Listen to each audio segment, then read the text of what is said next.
So I'm back with another video, and let's hope this video isn't as awkward as the last video. But today I'm here to review and have a little book talk discussion, you know what I'm saying, with a little Stephen King book called The Institute.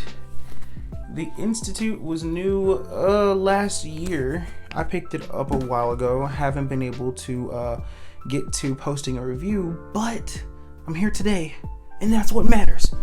Anyway, so The Institute follows a boy by the name of Luke Ellis, who one night, mysteriously through the night, his parents were killed and he was abducted from his house to be knocked out and woken up in a room that looks just like his mother effing room.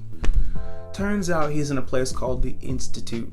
And what The Institute is a place that basically does tests on children to be able to access and modify and use their powers of telekinesis or telepathy.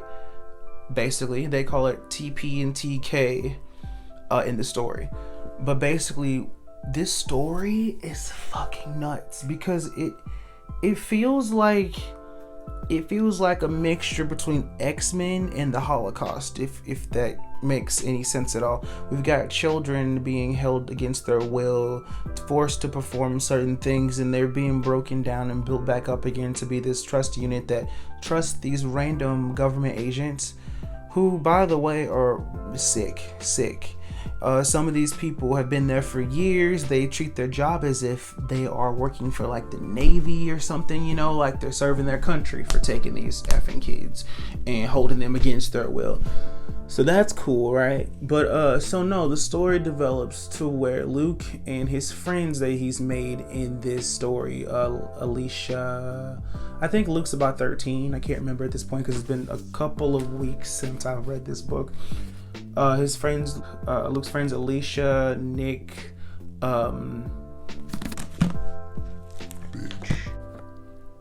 what the fuck?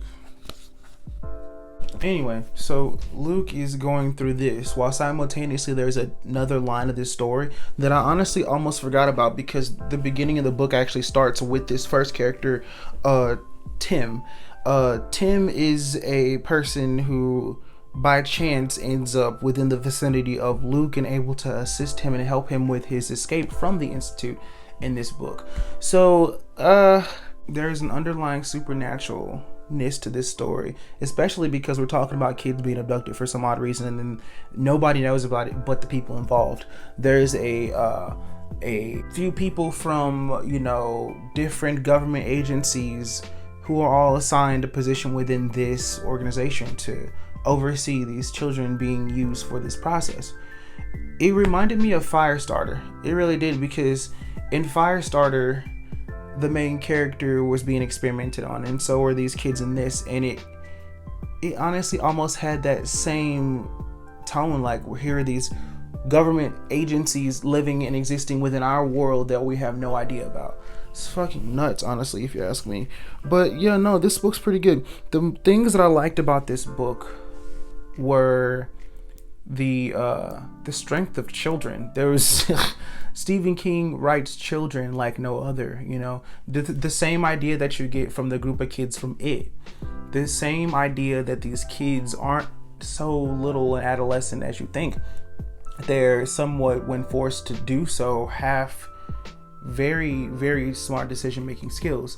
And honestly, I couldn't imagine going through any of this. I couldn't imagine putting myself in a position to where I had to force my way out of some place and use my powers or use my guts, even if I just had to use my willpower. Now I can't even post a simple YouTube video every week.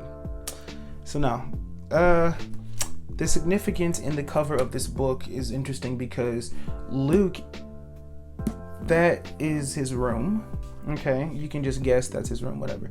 But looking at this train, it's like, okay, why is his room in a train? It literally looks like a bedroom, but a train. Luke gets to the point in the story, I'm not gonna ruin it. You don't have to click away, I'm not gonna ruin it. Luke gets to the point in the story where he has to escape and ends up in an environment like so, possibly on a train. That's all I got to say for that. But anyway, no, it's very interesting how Stephen King writes children being written in the way that Stephen King does. It makes you think you would never want your child to experience these kinds of things.